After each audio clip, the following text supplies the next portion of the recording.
Social media influencers को tax net में लाने का फैसला तो अब कर लिया गया है, लेकिन इस पर सोशल मीडिया इन्फ्लुएंसर्स का ये कहना है कि जो आमदन पाकिस्तान लाई जाती है उस पर हम पहले ही टैक्स देते हैं, टैक्स काटा जाता है, फिर जो इनकम टैक्स है वो भी हम अदा करते हैं। कैसे देख रहे हैं आप इस फैसले को? देखिए, इन जनरल तो ये बड़ा अच्छा फैसला है। आप ऑब्वियसली जो हमारे मेंबर हैं मौजूद यहाँ पे एफबीआर के, वो भी बताएंगे, लेकिन टैक्स की दो वजूहात होती हैं इनकम टैक्स की। एक तो ट्रांसपेरेंसी होती है कि ये आइडिया हो कि जो पैसे आ रहे हैं वो कहाँ से आ रहे हैं, कितने आ रहे हैं। दूसरा ऑब्वियसली इनकम टैक्स होता है। देखिए, ये बात समझने की है कि पाकिस्तान में जो सोशल मीडिया कंपनीज हैं, अब तकरीबन 80% उसका जो हमारा डिजिटल एड रेवेन्यू होता था तकरीबन 40 अरब के करीब सालाना, वो सोशल मीडिया कंपनीज को जा रहा है, सिर्फ 2 कंपनीज को। तो ये बहुत बड़ी रकम है, नंबर 1। नंबर 2, ये जो आप जिसकी बात कर रहे हैं ना टैक्सिंग की, ये सिर्फ पाकिस्तान में नहीं हो रहा, ये कनाडा में भी सेल्फ एम्प्लॉयमेंट की अलग कैटेगरीज हैं, यूके में है और बहुत सारे मुल्कों में भी है। अब देखने की बात यह है कि इंप्लीमेंटेशन कैसे होगी, बिकॉज इतना आसान काम नहीं है। तो अगर तो हम बात कर रहे हैं कि उन पैसों की जो कि पाकिस्तान के बैंक अकाउंट्स में आएंगे, वो तो आप मॉनिटर कर सकते हैं, लेकिन इंडिविजुअल कंटेंट प्रोड्यूसर्स के कितनी रीच है, कितने लाइक्स हैं, कितने व्यूज़ हैं, वो मेट्रिक ज़रा थोड़ा सा मुश्किल होगा। तो सवाल मेरा नहीं ख्याल कि ये है कि ये टैक्स लगाना अच्छी बात है या नहीं है, ये सवाल होना चाहिए कि वो टैक्स इंप्लीमेंट किस तरह होगा। That's my main question and concern. बिल्कुल बिल्कुल, हम इसी तरफ आएंगे, लेकिन यहाँ पर एक कमेंट आप और कर दीजिएगा। ज़ाहिर है हम जैसे फेसबुक देखते हैं, यूट्यूब को देखते हैं, इसके साथ जो टैक्स कलेक्शन की कोऑर्डिनेशन है वो किस तरीके से हो सकती है, फिर हम आगे बढ़ते हैं और एफबीआर के बारे से बात करते हैं। देखिए, जो रेवेन्यू होता है वो आपकी एडसेंस वगैरह के फॉर इंस्टेंस उसके नीचे वो पाकिस्तान के बैंक अकाउंट्स में ही आता है। कुछ लोगों ने ये किया होता है कि वो इंटरनेशनल सर्विसेज इस्तेमाल कर रहे होते हैं, जिस तरह पेनियर है या ये वो है, जो कि वंस अगेन इंटरमीडिएरी सर्विसेज के तौर पे होती हैं, जहां से फिर वो अल्टीमेटली आना पाकिस्तान में ही होता है थ्रू वेरियस सर्विसेज जो हमारे यहाँ मौजूद हैं। तो एक तो ये कि उसको मॉनिटर किया जा सकता है बड़े आराम से। दूसरी, आपने अपनी जो रिपोर्ट में शकील साहब ने बात की वो बड़ा इंपॉर्टेंट है। इन जनरल जब आप एक्सपोर्ट ऑफ सर्विसेज की मद में पैसे लेके आते हैं पाकिस्तान में, जिसको हम अंग्रेजी में फ्रीलांसिंग भी कहते हैं, तो उसमें इन जनरल 1% का टैक्स होता है, जो कि अगर आप रजिस्टर्ड हैं एज अ फ्रीलांसर तो वो बैंक को फिर आपको काटना पड़ता है। तो अगर तो आप उसी कैटेगरी में फॉर इंस्टेंस फ्रीलांसर्स को डाल रहे हैं और कंटेंट प्रोड्यूसर्स को डाल रहे हैं, तो ये भी एक अच्छी स्ट्रैटेजी हो सकती है। तो कहने का मतलब ये है कि ये इस पे मेरा नहीं ख्याल कि कोई बहुत ज़्यादा कोई ज्यादती होने जा रही है कंटेंट प्रोड्यूसर्स के साथ। आम जबान में बताऊं, ये इनकम टैक्स है तो उस पर टैक्स लाजमी होना चाहिए। बिल्कुल, ये तो अच्छी बात है, जहां से इनकम आ रही है वहां पर टैक्स भी पे करना चाहिए। मोहम्मद इकबाल साहब, मैं आपकी जानिब आऊंगा। ज़ाहिर है हम एफबीआर की परफॉर्मेंस को भी थोड़ा सा देख रहे हैं कि उनकी जो कारकर्दगी है उसको अगर देखा जाए तो वो मुसलसल हमें कुछ तो नाकाम दिखाई देती है अपने हदफ पूरे करने में। रवा माली साल की भी अगर हम बात करें तो इब्तदाई जो 9 माह थे उसमें टैक्स शॉर्टफॉल हमने देखा। तो क्या ये कहा जा सकता है कि टारगेट पूरा करने के लिए एफबीआर अब जो डिफरेंट चॉइसेस हैं, जो डिफरेंट ऑप्शंस हैं, उसको ढूंढ रहा है कि किस तरीके से अपने हदफ को हम पूरा कर सकते हैं? बहुत शुक्रिया। देखिए, जो अभी तक का शॉर्टफॉल रिपोर्ट हो रहा है वो 600 बिलियन से ज़्यादा है पिछले 9 माह में। तो ये जो एक हम ये सोशल मीडिया कॉन्टैक्ट पे टैक्स की बात कर रहे हैं, ये तो बहरहाल मेरा ज़ाती ख्याल है कि कोई बहुत ज़्यादा कंट्रीब्यूट नहीं कर सकता उस रेवेन्यू शॉर्टफॉल को पूरा करने में। बेसिक इसको आप इस तरह देखें कि टैक्सेशन में एक फेयरनेस का सिस्टम होता है, फेयरनेस का प्रिंसिपल होता है, जो ये कहता है कि जो आदमी जहाँ से भी जिस सोर्स से भी आमदन हासिल कर रहा है वो उस पर टैक्स दे। अगर बाकी शहरी पाकिस्तान के टैक्स दे रहे हैं तो किसी एक क्लास को उसे एग्जेम्पशन नहीं होनी चाहिए। तो इसको उस फेयरनेस के प्रिंसिपल के तहत देखें, बजाय इसके कि ये कोई बहुत बड़ा कोई रेवेन्यू का सोर्स बनने जा रहा है। क्योंकि जैसे वो अब हमारे दूसरे साथी ने बताया कि इसकी इम्प्लीमेंटेशन में बहुत ज़्यादा प्रॉब्लम होंगे, और ख़ास तौर पे जो पाकिस्तान से बाहर लोग जिनको इस टैक्स के नेट में लाने की कोशिश की जा रही है, उन पे इम्प्लीमेंट करना बड़ा मुश्किल होगा। बिल्कुल, ना उनके पैसे पाकिस्तान बिल्कुल आप सही कह रहे हैं। इसीलिए मैं जानना चाह रहा हूं कि कोई डेटा वेरिफिकेशन का कोई मैकेनिज्म है एफबीआर के पास ऐसा? ये जो रूल्स इन्होंने अभी ड्राफ्ट रूल्स दिए हैं, इसमें ये चीज़ मुकम्मल तौर पे खामोशी है इस पे कि ये कैसे डेटा कहाँ से आएगा। ये तो वो जो है मसलन यूट्यूब है या जो भी सोशल मीडिया के जो प्लेटफॉर्म्स हैं उनसे ही डेटा लिया जा सकता है ना। अब क्या एफबीआर ने उनके साथ कोई मैकेनिज्म बनाया है इंफॉर्मेशन एक्सचेंज करने का या नहीं बनाया, ये रूल्स इसके बारे में नहीं बताते। तो बात वही, इशू वही है कि इसकी इम्प्लीमेंटेशन कैसे होगी, इसमें प्रॉब्लम्स आएंगे बहुत ज़्यादा प्रॉब्लम्स आ सकते हैं। असद बेग साहब, जाहिर है ये कैसे पता लग सकेगा कौन कहाँ से कितने व्यूज़ ले रहा है और अभी तक उसकी अर्निंग कितनी हो चुकी है या अर्निंग हो भी नहीं रही है? बहुत सारे केसेस में ऐसा भी हो सकता है। तो इस मामले पर जो सोशल मीडिया इन्फ्लुएंसर्स हैं उनकी जानिब से जाहिर है बहुत सारे एतराज़ात भी सामने आ रहे हैं। वो व्यूज़ पर भी है, कुछ एतराज़ात के जिस पर कहा जाता है कि पाकिस्तान में दीगर ममालिक की निस्बत पैसे कम दिए जाते हैं, फिर पाकिस्तान में जो फार्मूला लगाया जा रहा है वो भी बहुत ज़्यादा है, तो इससे ज़र मुबादला के इनफ्लो में कमी होगी। इस पर आप क्या राय रखते हैं? देखिए, ये वैलिड कंसर्न है। मेरे 3 मेजर कंसर्न अगर आपकी परमिशन के साथ मैं बता सकूं, तो नंबर 1 तो सबसे बड़ा जो मेरा कंसर्न है, जो कि फ्रैंकली स्पीकिंग थोड़ा सा प्रो रेगुलेशन है, वो ये है कि ट्रांसपेरेंसी बहुत होनी चाहिए कि ये जो पैसे आ रहे हैं क्या वाकई ये प्लेटफॉर्म से ही आ रहे हैं या कहीं और से आ रहे हैं। You know what I am saying, right? So वो वाला एलिमेंट बड़ा ज़रूरी है कि वो डिक्लेरेशन कि आपकी कितनी इनकम है उस पर टैक्स करें या ना करें, वो एक अलग बात है। तो ये नंबर 1 है। नंबर 2 ये कि जो मेट्रिक्स जिनकी बेसिस पे आपने टैक्स किया है, जो जितना मैंने पढ़ा है अभी तक या वो करने जा रहे हैं, वो बड़ा वेग है। वो क्लैरिफाई नहीं कर सकते हम कि वो किस तरह से होगा, कहाँ का स्टैंडर्डाइज्ड होगा। वो जो मेट्रिक जिसकी हम व्यूज़ की बात कर रहे हैं, 1 लाख एक प्लेटफॉर्म है इस वक्त अवेलेबल जिसके थ्रू आप व्यूज़ ले सकते हैं, राइट?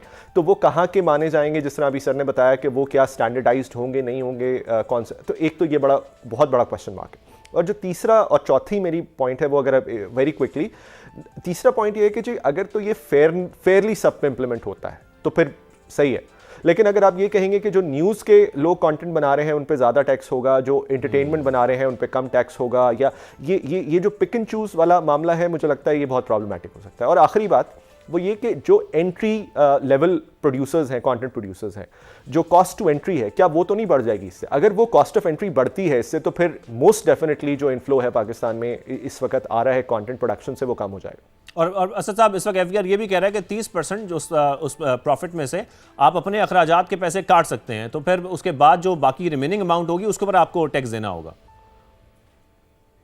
जी, मैं वही अर्ज कर रहा हूँ ना कि या तो वो फेयरली और बहुत ट्रांसपेरेंट तरीके से होगा, और उसमें फिर कोई ये भी क्लासिफिकेशन बनानी आपको पड़ेगी कि जो कॉस्ट ऑफ एंट्री है, यानी कि जो नए कंटेंट प्रोड्यूसर्स हैं। अच्छा, फिर इसमें और अर्बन और रूरल का भी चक्कर है ना, कि अब लेट्स से जो लोग अर्बन एरियाज में बैठे हुए हैं उनके लिए कॉस्ट ऑफ प्रोडक्शन फर्क है, वर्सेस जो लोग रूरल एरियाज में बैठे हुए हैं उनके लिए कॉस्ट ऑफ प्रोडक्शन फर्क है। तो ये सारी के सारे नुआंसेस आपको टैक्सेशन सिस्टम्स में डालने पड़ेंगे।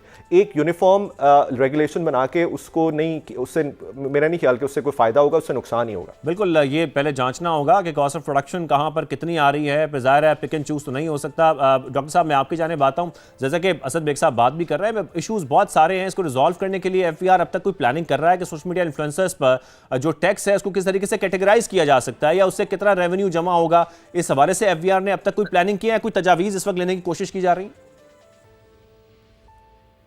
एफबीआर के में क्या हो रहा है, इंटरनल वर्किंग क्या हो रही है, वो तो बताने की मैं पोजीशन में नहीं हूँ, लेकिन मैं कुछ जो मिसकंसेप्शंस हैं उनको दूर कर देता हूँ। मसलन एक बात ये हुई कि उनका रेवेन्यू कैसे पता चलेगा कि एक्चुअल रेवेन्यू के क्या कितना है। तो इन रूल्स में एक्चुअल रेवेन्यू की बजाय ना एक और यार्ड स्टिक बनाई गई है, और जिसमें एक और मिसकंसेप्शन है कि जी 1000 व्यूज पे 175 रुपया या 195 रुपया टैक्स लग गया। ऐसे नहीं है। 1000 व्यूज पे समझा जाएगा कि उनका रेवेन्यू, यानी कि जो उनको पैसे मिल रहे हैं, वो 195 रुपए हैं, और इससे फिर वो पूरे साल के व्यूज निकाल के तो टोटल उनका रेवेन्यू एस्टिमेट किया जाएगा, और उसमें से 30% एक्सपेंडिचर के तौर पे उनको माइनस करने की, डिडक्ट करने की इजाज़त होगी। तो जो बाकी पैसे बच जाएंगे उन पे वो उसी तरह टैक्स देंगे जिस तरह आप लोकल पाकिस्तान की कोई इनकम पे, मसलन अपनी सैलरी पे आप टैक्स देते होंगे, उन्हीं स्लैब्स के तहत उन पे टैक्स लगेगा। अब जहाँ तक इशू है 30% एक्सपेंडिचर होने चाहिए या कम होने चाहिए या ज़्यादा होने चाहिए, तो अगर आप गौर करें तो ये रूल्स ड्राफ्ट रूल्स थे, और इन पे यही मांगा गया था कि जी अगर आपका कोई एतराज़ है तो आप उसे बताएं। तो ये जो मेरा ज़ाती ख्याल है कि ये जो सेक्टर है सोशल मीडिया वाला, इनको चाहिए था या अभी भी चाहिए कि ये एफबीआर के साथ एंगेज हों और उन्हें बताएं कि अगर ये 30% वाला जो एक्सपेंडिचर अलाउ हो रहा है ये कम है, इसको ज़्यादा होना चाहिए। तो अगर वो कोई डॉक्यूमेंटेड तरीके के साथ उनके साथ रिप्रेजेंट किया जाए एफबीआर के पास केस, तो इसमें इम्प्रूवमेंट की जा सकती है। ये मकसद ही होता है रूल्स का, कि रूल्स को पहले एडवर्टाइज किया जाता है ड्राफ्ट की सूरत में, ताकि जो लोग उससे इम्पैक्ट हो रहे हैं, इफेक्ट हो रहे हैं, वो बिल्कुल। उसमें एंगेज करें हम और यही उस समझना चाह रहे हैं बेहतर कि से एटलीस्ट करना एफवीआर ने कोई मैकेनिज्म तो तैयार किया होगा या कोई तजावीज़ अभी वो ले रहे होंगे ताकि इस ड्राफ्ट के बाद कुछ इंप्लीमेंटेशन की तरफ किस तरीके से जाया जा सके। हमारे साथ ही रहिए, ब्रेक शामिल करते हैं, ब्रेक का वापस आते हैं, कुछ दीगर सवालात भी अपने मेहमानों से पूछेंगे।